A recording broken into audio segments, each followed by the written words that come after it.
asalaamaaleykum sunu mbokku jullit yi asalaamaaleykum sunu mbokku taalibe yi asalaamaaleykum yéen ñi ngeen xamante ni dimanche bu jot ci waxtu bi yéen a ñuy topp ci seen rajo bi nga xamante ni mooy sunu kër FM nekk fi nga xamante ni mooy Californie ci Los Angeles.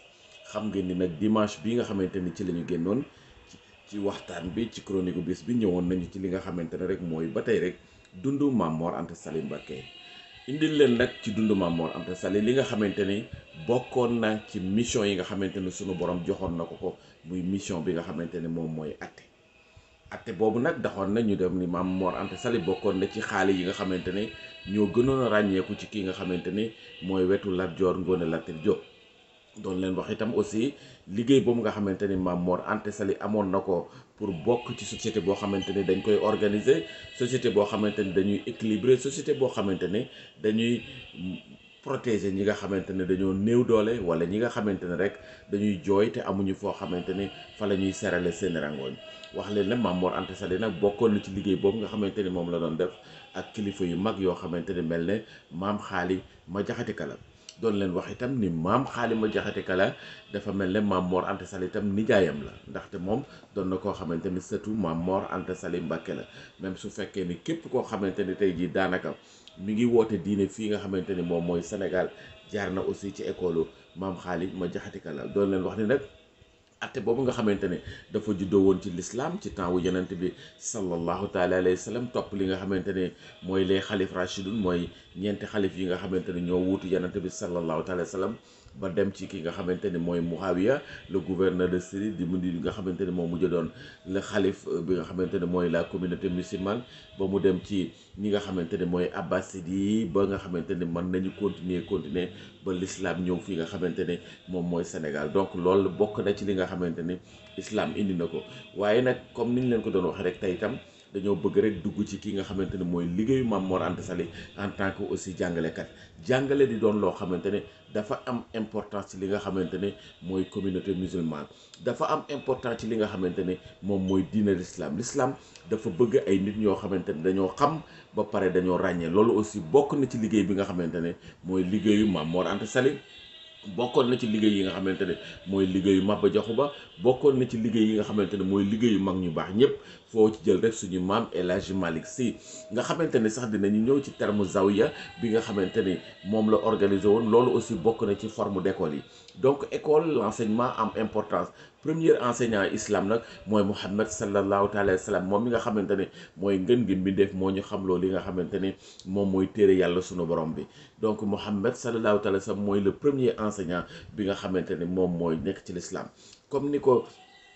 imam Ali daan waxe rek ni ni société bi dafa am ñetti catégorie nit ñoo xamante ne ñoo nekk ci société bi am na ñoo xamante ne xam nañu ràññee nañu di doon ay ulema yu bari waaye la ñu xam ci seen bopp lañ koy yemale. mu ni aussi deuxième catégorie mooy ñi nga xamante ne xam nañu doon ay ulema lañu mais li nga xamante ne dañ koo xam dañ koy tasaare ci mbooloo mi. muy am ñetti catégorie yi nga xamante ne mooy ñi nga xamante ne xamuñu te wutuñu li nga xamante ne mooy xam-xam dañoo bëgg toog ci li nga xamante ne rek moom mooy ignorance. donc loolu moo taxoon nag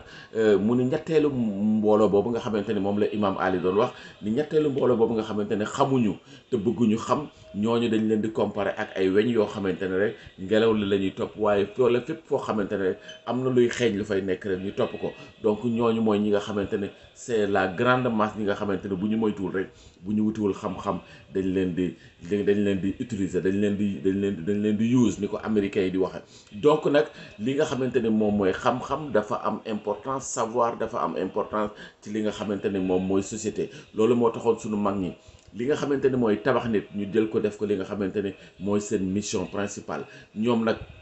li nga xamante ni mooy seen mission principale di tabax nit te Mame Mor Anta Saly nekkoon ci dafay doon loo xamante ne fortaatu wuñ ko dañ koo wuti dañ koo jëli du loo xamante ne aussi dañu koo doon rek toog déedéet dañoo dem fas seen digg dem wutli ko. xam-xam day doon loo xamante ne ñoom dañ koo seet boo xoolee processus bi gis Mame Mor Anta Saly fi mu jaar yëpp nga xam ne xam-xamam bi yëpp dafay doon loo xamante ne da koo sàkku nag après ndimbalu suñu borom daal di ñëw yegg si. donc xam-xam dañ koy sàkku. donc ñoom ci liggéey boobu la ñu nekkoon doon ay xam-xam doon ay leader. li américains yi di wax rek maa ngi lire benn américain buy wax ne ci li nga xamante ni di def benn article Cheikh Ahmadou Bamba naan day moom résumé bi nga xamante ni moom lay def ci dundu Cheikh Ahmadou Bamba di doomu Maam Mor Anta Sali danaan the best leader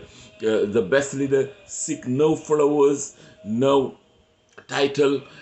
he seek no power. The people follow him anyway because his message is unique. mu ni Cheikh Ahmadou Bamba loolu la muy leader lañu yoo xamante ne wutuñu nit ñu leen topp, wutuñu ay titre, wutuñu pouvoir, mais juste seen comportement ak seen message muy message boo xamante ne dafa dem ci yàlla suñu borom moo tax nit ñi di leen topp. loolu nag Cheikh Ahmadou Bamba mi ngi ko doon ci li nga xamante ni mooy Maam Mor Anta Sali nekkoon au service de la communauté, nekkoon au service de l'islam, taxawal li nga xamante ne mooy école bu rëy fi nga xamante ne mooy Mbàkke d'abord ak Xuru Mbàkke ak Poroxaan ba fi nga xamante ni moom la mujjee ci fi nga xamante ne mooy Mbàkke Kajoor. di leen wax ne nag Maam Mor Anta Sali ci processus boobu nga xamante ne ci la nekkoon di jàngale ak di tas xam-xam doonoon na moment boo xamante ne aussi du moment boo xamante ne bu simple la ndaxte contradiction yi nga xamante ne moo amoon ci entourage Lat Joor Ngoone Latir Jóob bari woon na trop ndaxte ceddo yi bëgguñu woon li nga xamante ne mooy diine l'islam di law. donc Lat Joor loolu mooy wane ni dëgg leader la ndaxte boobu ceddo yi bëgguñu l'islam raw te Lat Joor jox na nopp ki nga xamante ne mooy Baye Xaalima Jaxate Kala waaye aussi jox na nopp ki nga xamante ne mooy Maam Mor Anta Sali. te contradiction yooyu nga xamante ne dafa amoon ci entourage Lat Joor entre l'aile musulmane ak l'aile ceddo dafa doon loo xamante ne Lat Joor daf ko gérer avec beaucoup de personnalité et beaucoup de prestance. loolu nag am na solo. loolu moo tax sax d'ailleurs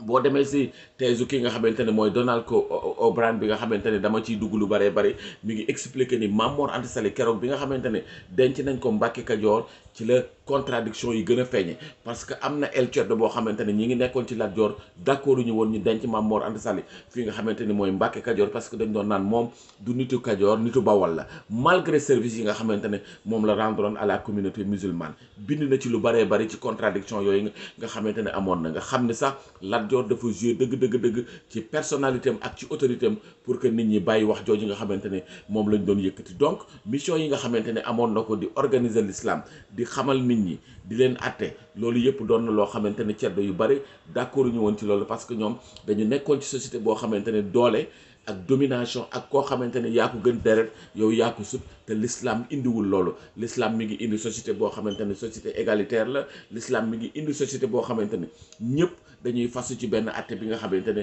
mooy atte l'islam. donc Maam Mor Anta Sali ci liggéey boobu la newoon. incha allah dinañu ñëwaat ci dimanche bi ñëw nag gën a xóotal loolu nga xamante ne mooy njàng ak njàngale ci li nga xamante ne moom mooy diine l'islam, comme ni ko imam Ali waxoo woon ni képp koo xamante ne xamal na ma lu tuuti rek ci li nga xamante ne mooy xam-xam la mel na ni yaama moom pas dang ma moom définitivement mais mel na ni dugal nga ci man loo xamante ne lu am importance la. mooy jàngale dafa am importance, xam dafa am importance ci li nga xamante ne moom mooy diine l'islam parce que mooy base bi. danañu gis sax ni li nga xamante ne mooy médecine ak pharmacie, le monde arabe, le monde musulman moo ko jëkk a dugal dans les sciences. li nga xamante ne algèbre la ñu koy wax aljabre nga xamante ne mooy les mathématiques, tur bi arabe la. donc les arabes ñoo ko dëkk dugal ci li nga xamante ne moom mooy communauté, mooy international. donc incha allah yooyu yëpp dinañ ci ñëwaat